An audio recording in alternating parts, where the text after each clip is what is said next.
தயானி studio உறவுகளுக்கு வணக்கம். 15/8/2026 சனிக்கிழமை. இன்றும் உள்நாட்டு மற்றும் சர்வதேச முக்கிய செய்திகளுடன் உங்களை சந்திப்பதில் மகிழ்ச்சி.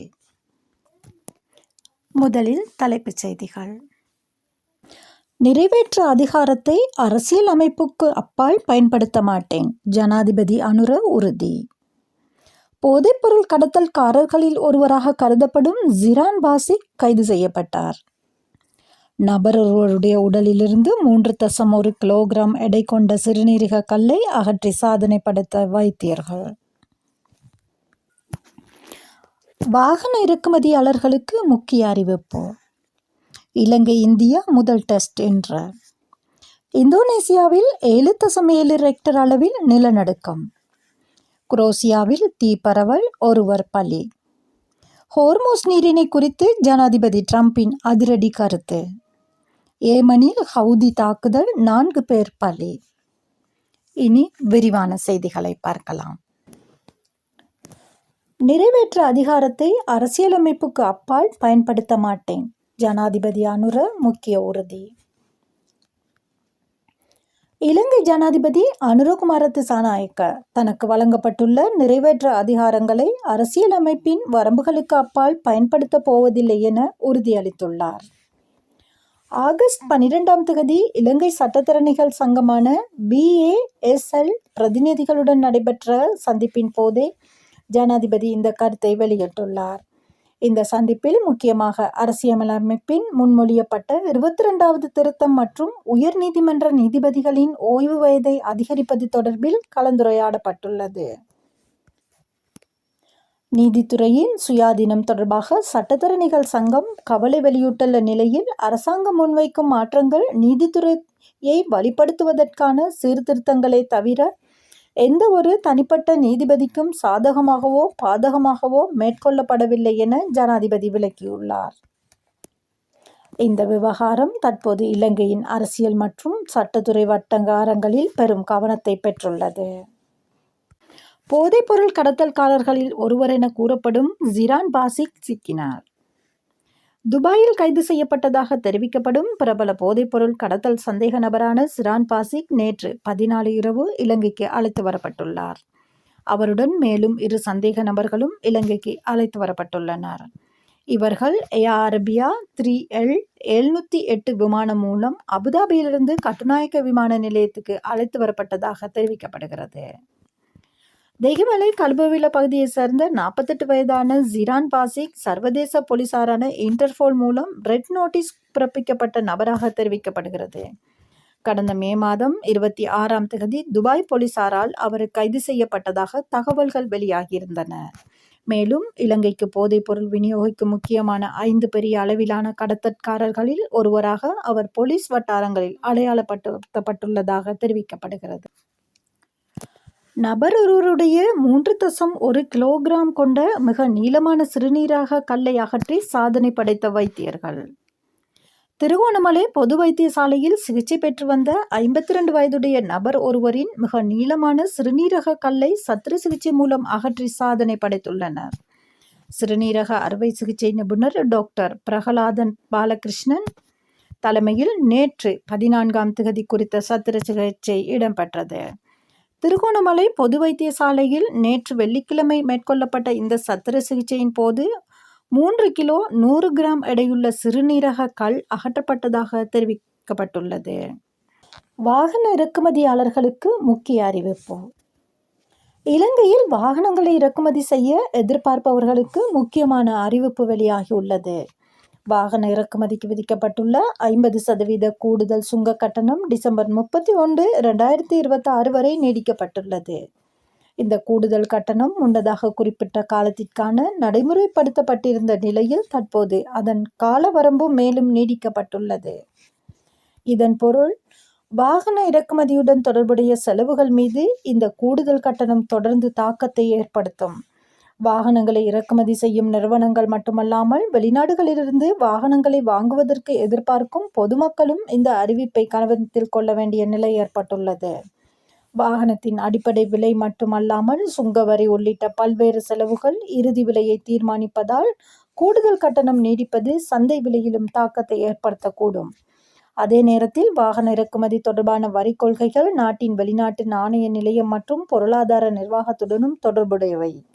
எனவே எதிர்காலத்தில் இந்த வரி அமைப்பில் மேலும் மாற்றங்கள் வருமா என்பது வாகன சந்தையில் முக்கியமாக எதிர்பார்க்கப்படுகிறது. இலங்கை இந்தியா முதல் டெஸ்ட் இன்று. கிரிக்கெட் ரசிகர்களுக்கு இன்று மிக முக்கியமான நாளாகும். இலங்கை மற்றும் இந்திய அணிகளுக்கு இடையிலான முதல் டெஸ்ட் போட்டி இன்று காலி சர்வதேச கிரிக்கெட் மைதானத்தில் ஆரம்பமாகிறது. இந்தியா பல ஆண்டுகளுக்கு பின்னர் இலங்கையில் டெஸ்ட் கிரிக்கெட் போட்டியில் விளையாடுகிறது. இரண்டு அணிகளுக்கும் இந்த தொடர் முக்கியமானதாக பார்க்கப்படுகிறது.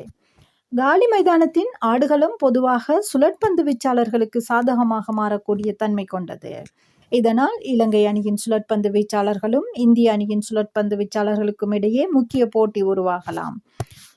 இன்று காலி பகுதியில் மழை பெய்யும் வாய்ப்பு இருப்பதாக வானிலை முன்னறிவிப்புகள் தெரிவிப்பதால் போட்டியின் தொடக்கம் நாளில் மழை குறுக்கிடுமா என்ற கேள்வியும் எழுந்துள்ளது.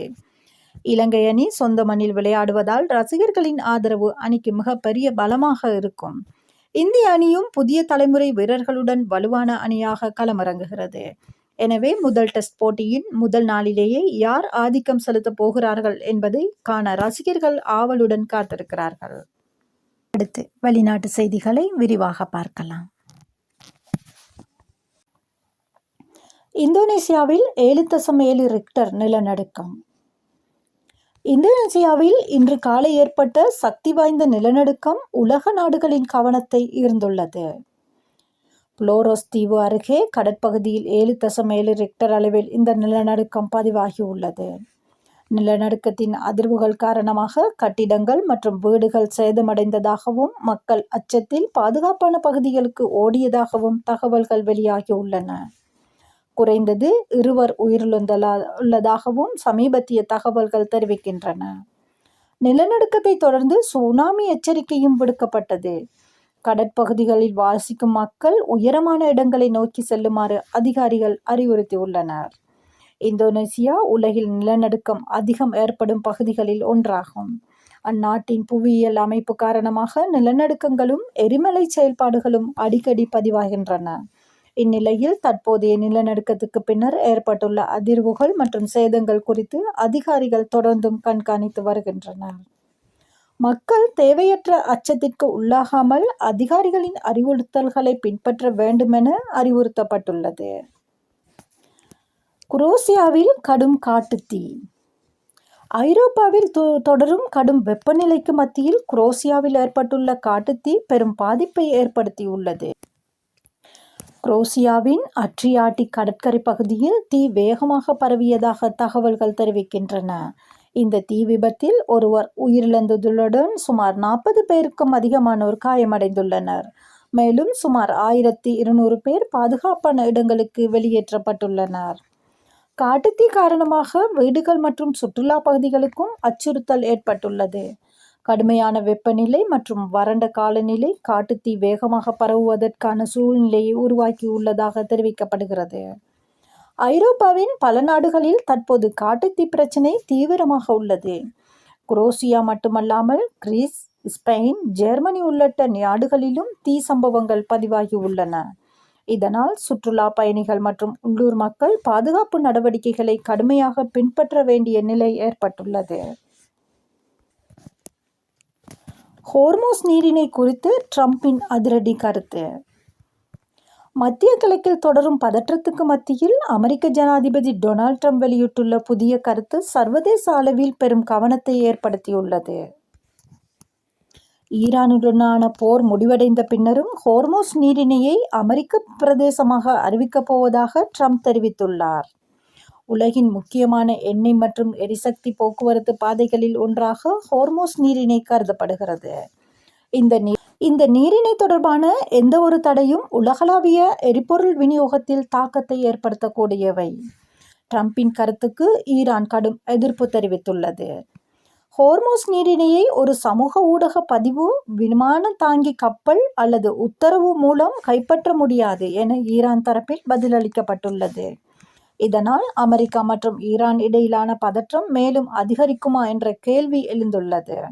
இந்த விவகாரம் தொடர்ந்து தீவிரமடைந்தால் மத்திய கிழக்கு மட்டுமல்லாமல் உலகளாவிய எரிபொருள் விலை மற்றும் வர்த்தகத்திலும் தாக்கம் ஏற்படுத்தக்கூடிய வாய்ப்பு இருப்பதாக சர்வதேச அளவில் கவனம் செலுத்தப்படுகிறது. ஏமனில் ஹவுதி தாக்குதல், குறைந்தது 4 பேர் உயிரிழப்பு. ஏமனின் செங்கடல் கரையோர நகரமான அல் மஹா மீது ஹவுதி அமைப்பு நடத்தியதாக கூறப்படும் தாக்குதலில் குறைந்தது 4 பேர் உயிரிழந்துள்ளதாக சர்வதேச அளவில் அங்கீகரிக்கப்பட்ட ஏமன் அரசாங்கம் தெரிவித்துள்ளது. அல் மஹா துறைமுக பகுதியில் 6 ஏவுகணைகள் தாக்கியதாகவும் இதனால் அப்பகுதியில் தீ ஏற்பட்டதாகவும் தகவல்கள் தெரிவிக்கின்றன. இந்நிலையில் கடந்த சில நாட்களாக அல் மஹா மற்றும் ஏமனின் அரசாங்க கட்டுப்பாட்டிலுள்ள பகுதிகளில் இடம்பெறும் தாக்குதல்கள் அதிகரித்துள்ளமை பிராந்திய பாதுகாப்பு நிலைமை குறித்து கவலையை ஏற்படுத்தியுள்ளது. இத்துடன் இன்றைய செய்திகள் நிறைவு பெறுகின்றன.